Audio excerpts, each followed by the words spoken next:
ఒకనాడు మనం ఇంకా అధికారంలో ఉన్నాం 2018 ఆ ప్రాంతంలో.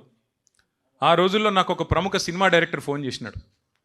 ఫోన్ చేసి నేను కేసీఆర్ గారి మీద ఒక సినిమా తీయాలనుకుంటున్నానండి, కేసీఆర్ గారి పోరాటము, కేసీఆర్ గారి జీవితము, ఆయన మీద ఒక సినిమా తీయాలనుకుంటున్నాను నన్ను అడిగిండు.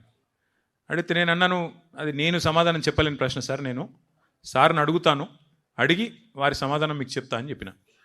సో నేను సార్ దగ్గర పోయి సార్ ఇట్లా ప్రముఖ దర్శకుడు, ఆయన తీస్తా అంటున్నాడు, సినిమా తీస్తా అంటున్నాడు, మరి మీ సమ్మతి కోసం, మీ అనుమతి కోసం అడుగుతున్నాడు అన్న.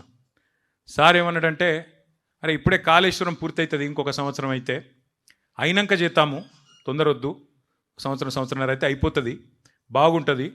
కాళేశ్వరం అనే ఒక అద్భుతమైన, ఎందుకంటే సాగునీరు లేని తెలంగాణలో గోదావరి నీళ్లు మన బీళ్లకు మళ్ళితే దానికంటే మించిన ఆనందకరమైన దృశ్యం ఏముంటుంది, కాబట్టి కాళేశ్వరం ప్రాజెక్ట్ అయినాక చేద్దామని చెప్పు అన్నాడు. నేను అదే మాట దర్శకుడికి చెప్పిన. ఆయన అన్న మాట ఏం తెలుసా నాతో ఆ రోజు, సార్ కాళేశ్వరం కట్టొచ్చు, ఆ తర్వాత పాలమూరు రంగారెడ్డి కట్టొచ్చు, ఇంకోటి కట్టొచ్చు, ప్రపంచంలో ఎక్కడ లేని అద్భుతాలు కేసీఆర్ గారు ఆవిష్కరిస్తారు కావచ్చు, కానీ నాకు వాటన్నిటితో పట్టలేదు సార్. నాకు స్ఫూర్తి ఏంది, ఈ సినిమా తీద్దాం అనుకునేందుకు నాకు ఉత్తేజం ఎక్కడ కలిగింది అంటే, అన్ని ప్రతికూలతలను మొత్తాన్ని ఛేదిస్తూ అల్టిమేట్గా మిషన్ ఇంపాసిబుల్ అనుకున్న తెలంగాణను కేసీఆర్ ఏదైతే సాధించిండో, నా దృష్టిలో జూన్ 2, 2014 అతిపెద్ద విజయం సార్ కేసీఆర్ది.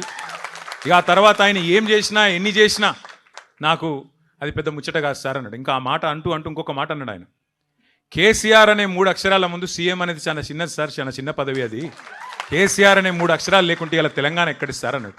నేను ఇదే మాట కేసీఆర్ గారికి చెప్తే ఆయన నిజంగానే ఆశ్చర్యపోయాడు. నిజంగా మాట అన్నాడా అన్నాడు. అవును సార్ అట్లే అన్నాడని చెప్పిన.